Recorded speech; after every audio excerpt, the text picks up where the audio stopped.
Hello everyone. सो मैं प्रिया तिवारी आपकी जीए mentor एक बार फिर से आपका स्वागत करती हूँ आपके अपने YouTube channel text book banking पर। सो जैसा कि आप सबको पता है कि आरआरबी का नोटिफिकेशन आउट हो चुका है, RRB PO, RRB clerk and यहाँ पर कुछ स्टेट्स में वैकेंसी ज़्यादा है, कुछ स्टेट में वैकेंसी कम है। अब यहाँ पर सबसे बड़ा डाउट ये है कि क्या हम किसी और स्टेट से अप्लाई कर सकते हैं, और अगर हम अप्लाई कर सकते हैं तो कौन से स्टेट से अप्लाई करना हमारे लिए थोड़ा सेफ होगा और कौन से स्टेट में अप्लाई करना हमारे लिए थोड़ा सा रिस्की हो सकता है। हमें अपने ही स्टेट से अप्लाई करना चाहिए या फिर किसी और स्टेट से भी हम अप्लाई कर सकते हैं। ऐसे बहुत सारे क्वेश्चन है जो आप लोग पूछ रहे हैं, तो आज इस सेशन में हम आपके हर एक सवाल का जवाब देंगे। बट उससे पहले एक बार जल्दी से आप लोग वीडियो को लाइक एंड शेयर कर दीजिए सो दैट और भी स्टूडेंट्स हमारे साथ कनेक्ट हो सके।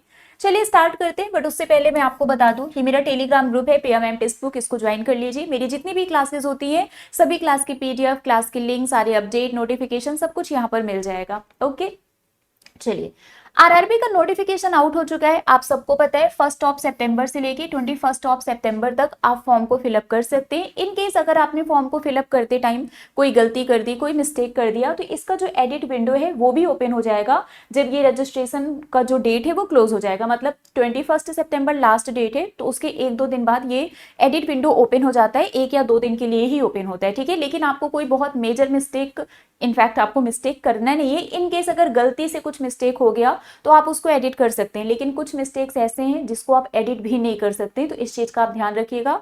नोटिफिकेशन में बहुत क्लियरली मेंशन भी है कि आप किन किन मिस्टेक्स को एडिट भी नहीं कर सकते हैं, ठीक है। और उस पर मैंने अलग से एक वीडियो भी किया है आईबीपीएस क्लर्क का, वो आप देख लेना। ओके, चलिए स्टार्ट करते हैं। अगर हम एग्जाम डेट की बात करें तो पीओ का, आरआरबी पीओ का जो एग्जाम है वो 22 एंड 23 नवंबर को है, मेंस 28 दिसंबर को होगा। एंड अगर हम क्लर्क की बात करें तो प्रीलिम्स इसका 6, 7, 13 एंड 14 दिसंबर को है, और इसका जो मेंस एग्जाम है वो 1 फरवरी 2026 में है, ठीक है। तो अभी आपके पास अच्छा खासा टाइम है, मतलब 22 नवंबर को आपका पीओ प्रीलिम्स का एग्जाम है। और अभी सितंबर चल रहा है, सितंबर, अक्टूबर एंड ये नवंबर है ना। 20 नवंबर तक तो आप मान के चलो आपके पास लगभग 2.5 महीने का टाइम है, बहुत टाइम है, आप आराम से प्रिपरेशन कर सकते हैं। चलिए वैकेंसी की अगर हम बात करें तो क्लर्क की जो वैकेंसी है वो 7972 एंड पीयू की जो वैकेंसी है वो 3907 है। ओवरऑल मोर देन 11,000 वैकेंसीज आपको यहाँ पर देखने को मिलेगी। अब सवाल वही है कि टोटल ओवरऑल अगर हम मिलाकर देखें 11,000 से ज्यादा वैकेंसी है, लेकिन कुछ स्टेट्स में बहुत कम वैकेंसी है, तो वहां पर वो बच्चे ये सोच रहे हैं कि क्या हम किसी और स्टेट से अप्लाई कर सकते हैं। कुछ स्टेट्स ऐसे हैं जहां पर वैकेंसी ज्यादा है, तो वहां पर आपको कंपटीशन भी ज्यादा देखने को मिल सकता है, तो वो सोच रहे हैं क्या हम किसी और स्टेट से अप्लाई कर दें। तो देखो बहुत सारे मल्टीपल फैक्टर्स होते हैं जो ये डिसाइड करता है कि आपको किस जगह से अप्लाई करना चाहिए। सबसे पहले यहाँ पर आपको देखना है कि नंबर ऑफ वैकेंसी कितनी है, नंबर 1 पॉइंट, ठीक है। सेकेंड पॉइंट, आप जहां से भी अप्लाई कर रहे हैं वहां की लोकल लैंग्वेज आपको आनी चाहिए, ठीक है। तीसरा पॉइंट जो मोस्टली हम लोग इग्नोर कर देते हैं, अरे वहां पर वो जो स्टेट है, ये वाला स्टेट, इस स्टेट से हम अप्लाई कर देते हैं, यहाँ पर वैकेंसी ज्यादा है, वहां की लोकल लैंग्वेज भी हमें आती है। लेकिन आप इस बात का भी ध्यान रखना कहीं ऐसा ना हो कि वो स्टेट आपको बहुत ही दूर भेज दे। तो जो हेड ऑफिस है मेन, ये जरूर चेक कर लेना कि हेड ऑफिस इसका कहाँ पर है और उसके अंदर कितने डिस्ट्रिक्ट आ रहे हैं, ठीक है। कहाँ कहाँ पर आपको ब्रांचेस देखने को मिलेगी। कहीं ऐसा ना हो कि आपको ऐसी जगह पर आपको आपकी पोस्टिंग हो जाए कि फिर आप वहां पर सर्वाइव ना कर पाए, देन आपको बाद में गिल्ट फील हो। तो ये सारी चीजें आपको चेक करनी है, ठीक है। चलिए 1 बाय 1 हर एक स्टेप के बारे में हम यहाँ पर डिस्कस करेंगे। सबसे पहले अगर हम बात करें आरआरबी पीओ की वैकेंसी के बारे में, देखो सारी चीजें जिन जिन पॉइंट्स को आपको कंसीडर करना है वो मैंने यहाँ पर लिखा हुआ है। अगर हम आरआरबी पीओ की बात करें तो वो टॉप 5 स्टेट जहां पर आपको सबसे ज्यादा वैकेंसी देखने को मिलेंगी, कर्नाटका, राजस्थान, यूपी, ये वो स्टेट्स हैं जहां पर आपको 500 वैकेंसी देखने को मिल रही है। अब अगर आप सोचे कि क्या हम यहाँ पर अप्लाई कर सकते हैं, आप कब कर सकते हैं, अगर आपको कन्नड़ा आता है कर्नाटका के लिए आप कर सकते हैं। अगर आपको हिंदी आती है तो आप राजस्थान, यूपी दोनों के लिए अप्लाई कर सकते हैं, और उर्दू संस्कृत भी आपका यूपी के लिए अप्लीकेबल है, ठीक है।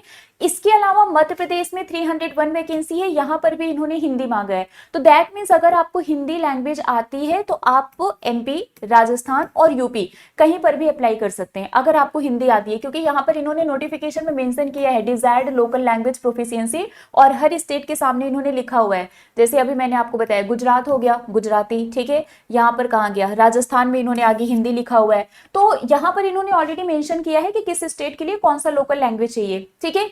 गुजरात की अगर हम बात करें तो यहाँ पर 263 वैकेंसी है, लैंग्वेज आपको यहाँ पर गुजराती आनी चाहिए। तो अगर ये जो आप वैकेंसीज देख रहे हैं और इनमें से कोई लैंग्वेज आपको आती है और आपको लगता है कि हम यहाँ से अप्लाई कर सकते हैं, ठीक है, यहाँ पर वैकेंसी ज्यादा है, यहाँ पर कट ऑफ कम जाती है, तो आप अप्लाई कर सकते हैं। बट ये जो हेड ऑफिस है इसको भी आप देख लेना, यहाँ से आपको एक आइडिया मिल जाएगा कि कितनी दूर वो आपको भेज सकते हैं, या फिर आपके घर से नियर बाई रहेगा या बहुत ज्यादा दूर हो सकता है, ठीक है। क्लर्क में जो टॉप 5 स्टेट्स हैं जहां पर वैकेंसी सबसे ज्यादा है वो है राजस्थान, ठीक है, 1725, यूपी 1000। अब यहां पर आपको कंपटीशन बहुत ज्यादा देखने को मिलेगा। राजस्थान में भी इन्होंने हिंदी मांगा है, यूपी में भी इन्होंने हिंदी मांगा है, तो जिन बच्चों को हिंदी आता है वो राजस्थान एंड यूपी से तो अप्लाई करेंगे, है ना। उनको लगेगा भाई हिंदी ही तो मांगा है और हिंदी हमें आता है, तो हम डेफिनेटली यहाँ पर अप्लाई कर सकते हैं। इसके बाद आपको देखने को मिलेगा कर्नाटका में 800, यहाँ पर लोकल लैंग्वेज कन्नड़ा है। एमपी में 538 है, हिंदी है, ठीक है, यहाँ पर भी हिंदी है। तमिलनाडु में 468 है और यहाँ पर तमिल है। तो 1 2 3 ये वो स्टेट हो गए जहां पर हिंदी कॉमन है, तो वैकेंसी देखकर ज्यादा बच्चे अप्लाई कर सकते हैं। अपने स्टेट वाले तो करेंगे, हो सकता है कि आउटसाइडर भी आ जाए, ठीक है। लोकल लैंग्वेज की अगर मैं बात करूं तो यहाँ पर इन्होंने बोला है लोकल लैंग्वेज के लिए कि अगर लोकल लैंग्वेज के लिए इन्होंने क्या बोला है, for recruitment of officer scale 1 and office assistant proficiency in local language as specified below shall be an essential qualification. इन्होंने बोला है candidates who have already studied the language of the state in standard 8th और any level above standard 8th, मतलब अगर आपने school में 8th में या उससे ऊपर किसी भी क्लास में आपने लोकल लैंग्वेज को पढ़ा है तो फिर आपको यहाँ पर प्रोफिशिएंट माना जाएगा उस लोकल लैंग्वेज में, अगर आपने ऑलरेडी पढ़ा हुआ है। और अगर आपने नहीं पढ़ा है, ठीक है, where the candidate does not meet the aforesaid requirement in local language at the time of the selection, he will be given a time of 6 month. आपको 6 मंथ का टाइम मिलेगा from the date of joining to acquire the proficiency. उस proficiency को acquire करने के लिए date of joining के बाद आपको 6 महीने का टाइम दिया जाएगा, ठीक है। This period can be extended by the boards of RRBs with in the framework of the rules and provided that such extension should not be beyond the probation period. वो उसको एक्सटेंड भी कर सकते हैं लेकिन वो प्रोबेशन पीरियड से ज्यादा नहीं होगा, ठीक है। तो अगर आपको लोकल लैंग्वेज आती है, मतलब आपने स्कूल में पढ़ा हुआ है, तो आपको प्रोफिशिएंट माना जाएगा, आपको डायरेक्ट आपका जो भी ज्वाइनिंग है स्टार्ट हो जाएगा प्रोबेशन पीरियड। और यहाँ पर बोला गया है कि अगर आपको नहीं आता है तो आपको 6 महीने का टाइम दिया जाएगा, ठीक है। सिंपल लैंग्वेज में अगर हम समझे तो आप जहां से भी अप्लाई कर रहे हैं वहां की लोकल लैंग्वेज आपको आनी चाहिए, सिंपल सा कॉन्सेप्ट है। तो ये तो मैंने आपको वो स्टेट्स बताए हैं जहां पर वैकेंसी बहुत ज्यादा है, ठीक है, जहां पर वैकेंसी ज्यादा है ये वो स्टेट्स हैं। अगर वैकेंसी ज्यादा है, लैंग्वेज भी सेम है ऑलमोस्ट, तो आपको यहाँ पर कंपटीशन बहुत ज्यादा देखने को मिलेगा। तो क्या वो आपके लिए सेफ है? देखो, इस बात का ध्यान रखना कि अगर आप सोच रहे हो कि उस स्टेट में वैकेंसी ज्यादा है, मेरे स्टेट में वैकेंसी कम है, मुझे वहां से अप्लाई कर देना चाहिए, तो एक चीज को बहुत अच्छे से देख लेना कि क्या अगर आप वहां से अप्लाई करेंगे तो आपके सिलेक्शन के चांसेस बढ़ जाएंगे। High vacancy is equal to high chances of selection, बहुत ही गलत फैक्ट है ये, क्योंकि high vacancy is equal to high competition, ये सही होगा, जितनी ज्यादा वैकेंसी उतना ज्यादा कॉम्पिटिशन देखने को मिलेगा। तो आपको यहाँ पर बहुत ही ध्यान से समझना पड़ेगा, बहुत ध्यान से सोचना पड़ेगा कि हम कौन से स्टेट में अप्लाई कर सकते हैं। ये वो स्टेट्स मैंने बताए हैं जहां पर आपको कंपटीशन बहुत ज्यादा देखने को मिलेगा, ठीक है। अब मेरे अकॉर्डिंग मैं आपको बताऊं कि कौन कौन से स्टेट में आप अप्लाई कर सकते हो और क्यों कर सकते हो, मैं वो भी बताती हूँ, ठीक है। बाकी आप जहां से भी अप्लाई करना चाहते हैं, आप जिन जिन फैक्टर्स को मैंने बताया उसको कंसीडर करके ही आप अप्लाई करना। लेकिन अगर मैं बताऊं, कर्नाटका से आप कर सकते हो। कर्नाटका का हेड ऑफिस लोकेशन बेलारी है, ठीक है। क्लर्क में वैकेंसी 800 है, पीओ में वैकेंसी 500 है, ठीक है। और लोकल लैंग्वेज क्या है? कन्नड़ा। कन्नड़ा सबको तो आता नहीं होगा, तो यहाँ पर हाई वैकेंसी है और मैनेजेबल कंपटीशन है। क्यों? क्योंकि कन्नड़ा सबको नहीं आता होगा। तो अगर आप कर्नाटका से हैं तो आप यहीं से अप्लाई करना, किसी और जगह जाने की जरूरत नहीं है। और अगर आप किसी और स्टेट से और आपको कन्नड़ा आता है तो फिर आप यहाँ पर ट्राई कर सकते हैं, आपके लिए सेफ रहेगा। सेकंड में यहां पर बोलूंगी केरला। केरला क्यों? क्लर्क में 350 वैकेंसी है, पीओ में 250 वैकेंसी है और यहाँ पर लोकल लैंग्वेज है मलयालम। मॉडरेट वैकेंसी है, लोअर अप्लीकेंट्स होंगे क्योंकि यहाँ पर मलयालम इन्होंने मांगा है ना, सबको तो मलयालम आता नहीं है। और वैकेंसी भी यहाँ पर मॉडरेट है, तो यहाँ पर आपको जो कॉम्पिटिशन देखने को मिलेगा वो थोड़ा सा मतलब यहाँ पर आपको लोअर एप्लीकेंट्स मिलेंगे, कम लोग अप्लाई करेंगे, बहुत ज्यादा लोग नहीं अप्लाई करेंगे बाकी स्टेट्स के कंपैरिजन में, ठीक है। इसके बाद है तमिलनाडु। तमिलनाडु की अगर हम बात करें, क्लर्क में 468 वैकेंसी है, पीओ में 200 वैकेंसी है, लोकल लैंग्वेज इन्होंने तमिल मांगा है, ठीक है। बैलेंस्ड वैकेंसी है, ना बहुत ज्यादा है ना बहुत कम है, और यहाँ पर रीजनल एडवांटेज आपको डेफिनेटली मिलेगा। तमिल लैंग्वेज है, तमिलनाडु, ऑब्वियस सी बात है, रीजनल यहाँ पर आपको एडवांटेज मिलेगा। इसके बाद ओडिशा की बात करें, क्लर्क में 309 वैकेंसी है, पीओ में 150 वैकेंसी है, लोकल लैंग्वेज है यहाँ पर उड़िया। तो यहाँ पर आपको मॉडरेट वैकेंसी देखने को मिल रही है, ना तो बहुत ज्यादा है ना तो बहुत कम है, गुड सिलेक्शन रेशियो है, ठीक है। ये 309 150 ये बहुत कम नहीं है, यहाँ पर भी आपको एक मैनेजेबल कॉम्पिटिशन देखने को मिलेगा, ठीक है, बहुत ही लिमिटेड एप्लीकेंट्स देखने को मिलेंगे। वहीं अगर हम बात करें तेलंगाना की, 450 क्लर्क में वैकेंसी है, पीओ में 225 है, तेलुगु और उर्दू यहाँ पर इन्होंने लोकल लैंग्वेज मांगा है। तो बैलेंस्ड वैकेंसी है और मॉडरेट कंपटीशन है, कंपटीशन ना बहुत ज्यादा है ना बहुत कम है, मॉडरेट आपको यहाँ पर कंपटीशन देखने को मिलेगा। तो अगर आप इन स्टेट्स से हैं तो मैं आपको बोलूंगी आप यहीं से अप्लाई करिए, है ना, किसी और स्टेट में आपको जानने की जरूरत नहीं है, क्योंकि यहाँ पर अगर आपने अप्लाई किया तो आपके सिलेक्शन के चांसेस बढ़ेंगे। रीजन मैंने आपको बता दिया है, ठीक है। यहाँ पर हाई वैकेंसी है लेकिन मैनेजेबल कंपटीशन है, कंपटीशन मैनेज हो जाएगा, क्योंकि बाहर के लोग यहाँ पर नहीं आएंगे, सबको कन्नड़ा नहीं आता है, तो बाहर के लोगों के आने के चांसेस कम होंगे। जैसे अगर मैं यहाँ पर बात करूँ, आपने देखा राजस्थान में 1725 है ना, वैकेंसी यहाँ पर है। अब आप देखो एमपी में 538 है, और अगर एमपी का कोई बच्चा है और उसको लग रहा है कि राजस्थान में भी हिंदी है और 1725 वैकेंसी है, तो वो यहाँ आने की पूरी कोशिश करेगा ना, उसको लगेगा कि अरे मेरे स्टेट में तो कम है, यहाँ पर ज्यादा है, चलो यहाँ पर ट्राई कर लेते हैं। कॉम्पिटिशन बढ़ाएगा ये, है ना, ये क्या करेगा, ये कंपटीशन बढ़ाएगा। तो जितनी ज्यादा वैकेंसी उतना ज्यादा कंपटीशन आपको देखने को मिलता है। तो अगर आप इन स्टेट से हैं तो आप डेफिनेटली यहीं से अप्लाई करना, कहीं और जाने की जरूरत नहीं है। आई रियली होप सो कि आपको पॉइंट समझ में आ गया होगा कि मैंने क्यों बोला है, ठीक है। बाकी आप जिस स्टेट से हैं आप वहीं से अप्लाई करिए, कहीं और से अप्लाई करने की जरूरत नहीं है।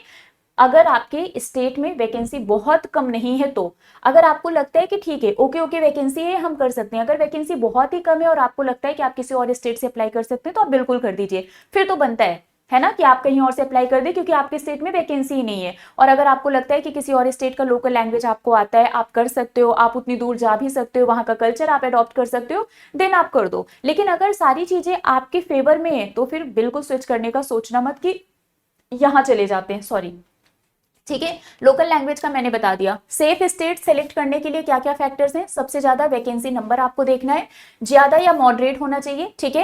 कंपटीशन लेवल देखना है, लोकल स्टूडेंट और आउटसाइड स्टूडेंट इनके बीच में क्या कंपटीशन आपके स्टेट में देखने को मिल रहा है ये देखना है।